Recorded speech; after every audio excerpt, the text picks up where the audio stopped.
he just talked to us about like making good decisions and knowing that you represent your last name, your family. You also represent the organization you play for. That will be a part of like how people see us. But honestly, I feel like the play on the field should make us represent who we are better. I was shocked. It was a little shocking. I actually was scared to practice too. It just shows how small the world is to me. And, it could be the people around you, you never know. It could be people that you're best friends with, it could be your family, you never know. We have got report of gunfire. Pure evil came to the heart of our city. A New York City police officer and at least 3 other victims are dead after a shooting in a Manhattan office building yesterday evening. The police commissioner says 36-year-old fallen officer Didarul Islam was there working security. Officer Islam was married with 2 young boys, and his wife is pregnant with their 3rd child. He's a true blue New Yorker, not only in the uniform he wore, but in his spirit and energy of loving this city. The Park Avenue high-rise houses the offices of the NFL. It says one of its employees was seriously injured in the attack. An official with knowledge of the investigation says the suspect had a grievance with the Football League. Officials say he walked into the building carrying an M4 assault rifle. They say he opened fire in the lobby and on the 33rd floor and later died of an apparently self-inflicted wound. He wasn't there looking to kill people at random. He could have done that right on the streets of Midtown Manhattan with that rifle and taken a lot more lives. Police identified the suspect as a 27-year-old from Las Vegas with a mental health history. They say he had a concealed carry license and no significant criminal record. Multiple agencies are investigating. This is a guy who went into that building intending to kill someone, and probably knowing he was not going to come out alive. I'm Amy Kiley reporting. There's still remnants left over from Monday evening shooting outside of the office building where it happened here in New York City. You can see the flags there lowered to half staff. There's broken glass and a growing memorial for the 4 people killed by the 27-year-old assailant. Police say Devon Tamura carried out the attack after driving to New York City from Las Vegas. Authorities are working to determine a motive, but New York City Mayor Eric Adams says a suicide note was found in Tamura's pocket, expressing grievances with the NFL and saying he suffered from CTE, a disease linked to head trauma. In the note, he asked for his brain to be studied. The NFL has an office in the building where this mass shooting happened. Mayor Adams says those offices were the target of Tamura's attack, but he got on the wrong elevator. From our preliminary investigation, he took the wrong elevator bank up to the NFL headquarters. Instead, it took him to Rudin Management, and that is where he carried out additional shootings and took the lives of additional employees. The shooting, the deadliest in New York City in 25 years, took the lives of 4 people, including an off-duty NYPD officer, Didarul Islam, a 36-year-old immigrant from Bangladesh who was on the police force for 3.5 years. Islam was in uniform while working security at the building. Police say he had 2 young sons, and his wife is 8 months pregnant with their 3rd. Wesley, the partner and executive at investment firm Blackstone, was also killed. In a staff memo, the NFL shared an employee was seriously injured. Police say Tamura used an assault-style weapon in the attack, fatally shooting himself before he could be apprehended by the police. New York Governor Kathy Hochul is calling for a nationwide ban on assault weapons in light of this attack. We're also learning that there's going to be a memorial here to honor those lives that were lost. In Midtown Manhattan, I'm Lee Waldman. As police look for more clues on the mass shooting in Midtown Manhattan, they're investigating the gunman's recent travels, as well as an apparent suicide note found at the scene. It's now believed he chose 345 Park Avenue for his attack because the NFL has corporate offices there. A source close to the investigation says the shooter's brief suicide note claimed he himself had suffered from CTE and that he wanted his brain to be studied. We've learned the gunman, identified as a 27-year-old from Las Vegas, had played youth football years ago. An off-duty police officer is among the 4 people killed in the shootings. The gunman also took his own life. The NFL's commissioner says one of their employees was seriously injured but is now in stable condition in the hospital.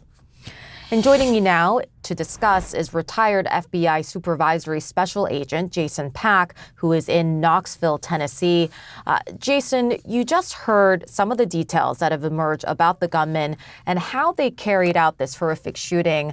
Tell me what most stands out to you, and certainly that image of the gunman brazenly walking in broad daylight through Midtown Manhattan, carrying a long gun, is quite shocking.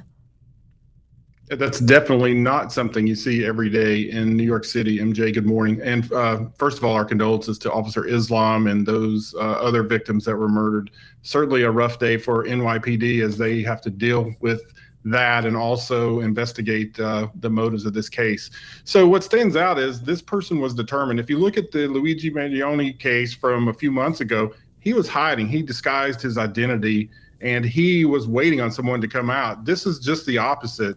This person got out of his car, double parked in Manhattan, walked straight into the building with a rifle, not attempting to hide his identity at all. So that tells you right there, he had no escape plan. He wasn't worried about someone seeing him. And the fact that overnight, the work by the NYPD to determine that the possible reason is this NFL connection with the CTE. We've heard about that over the past several years, MJ, with all these players coming and talking about concussions and how that's really been a problem for them. So something, and this is the key in question for investigators to determine, something must have led to the last straw that said, now I've got to go do something about this. There's something in his background, something that investigators will look for and find to determine what actually caused him to drive all the way from Las Vegas to New York City.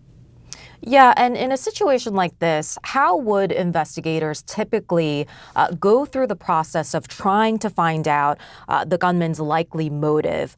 And also just how their mental health may have been a factor in all of this. What are the processes that they would go through to get as much information about those factors?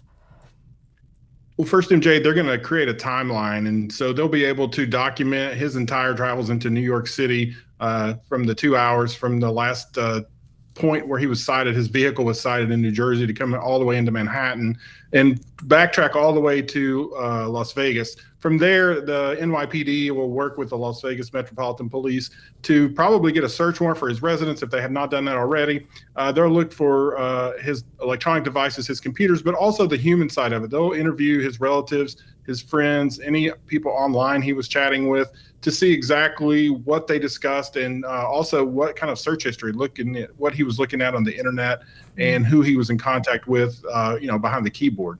Have investigators shed any more light on what may have been the motive for this attack? The investigation is continuing. We're sending 2 teams to Las Vegas, one to execute a search warrant and the other to look at the 2 firearms and guns that were recovered. The motives appeared to be connected to the shooter's belief that he was suffering from CTE and he was an ex-NFL player. Those items just don't pan out. He never played for the NFL.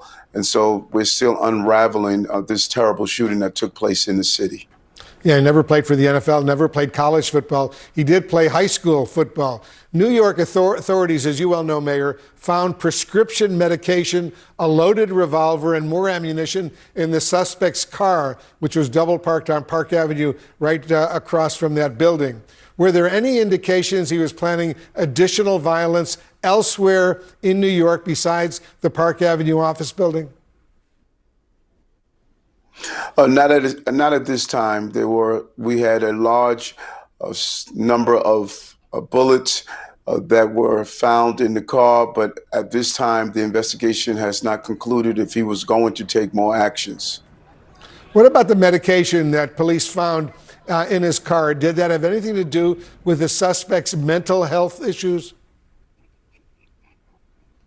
It's still under investigation. As you can imagine, this is still relatively new. It's less than 24 hours.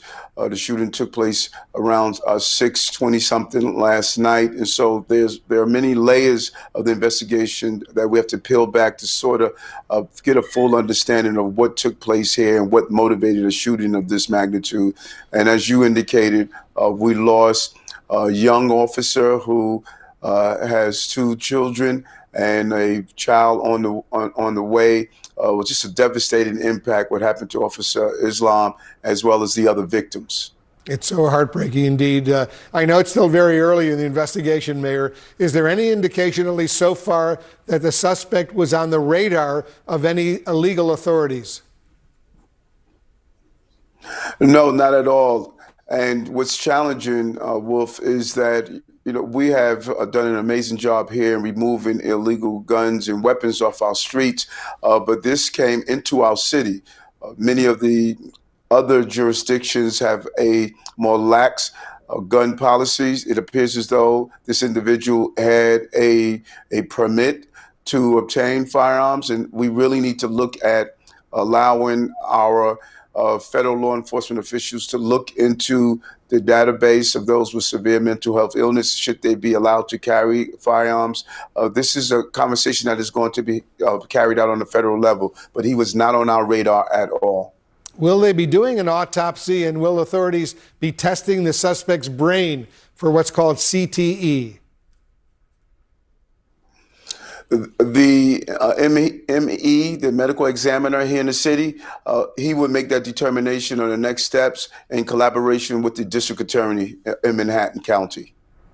We know, Mayor, that one woman who encountered the shooter in the elevator was spared. Have you or investigators spoken to her, and how is she doing, and what did she have to say? Yeah, it was pretty eerie when you looked at the video. Wolf, you saw that after the suspect shot several individuals, he came in contact with a woman who was leaving the elevator, and he allowed her to walk past him without any action at all, and he just shot one of the security guards who was behind the desk. And so that is going to be part of the investigation and the interviews that will follow. Was the suspect's concealed firearms permit that was issued in Nevada back in 2022 still active? And what do we know about the permit or any of the gun purchases?